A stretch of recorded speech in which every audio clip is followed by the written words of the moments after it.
people don't realize that many alternative advertising sources have unsold or poorly uh, utilized advertising capability, and when it expires, you can't save it.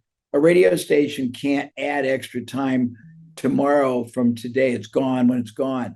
A newspaper, if they don't sell every part of a page, it's gone. TV, the same. A podcaster, if he has nobody advertising, or she, when it's gone, it's gone. I mean, they can go back when it's archived and do it, but if people are looking for the news issue, and on and on and on. So there's great opportunities. Back in when I was younger, we took a product which today is very, very, very successful, but back then it was a mail order product called Icy Hot. The product sold for $3.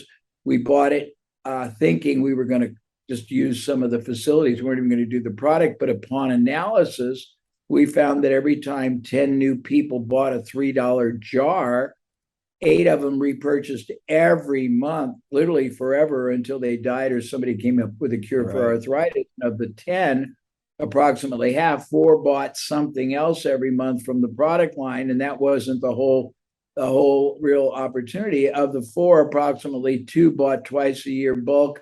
And bottom line was, every time we got 10 new first-time buyers, even though 2 never even repurchased, we were making $50 profit every year. We analyzed the analytical value of it. And with that, we didn't have any marketing budget. We went to radio stations, television stations, magazines, newspapers, people that had packages that we could stick things in. And we made deals that anytime they had availability, they use our ads, our promotional flyers, and we would not pay for it, but we'd give them 115% of the first sale, which was $3.45 on a $3 sale. And they thought we were crazy back then, but we knew that the back end was so valuable. And in truth, I realized as I got older, the guy that I worked with, who was the guy that formulated this and I learned from, was actually short-sighted.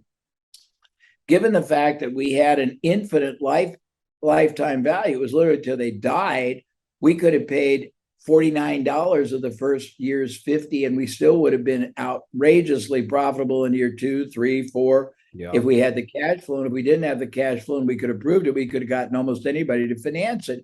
So that was then. In the beginning of COVID, I had 900 radio stations that came to me because I was referred to in one of the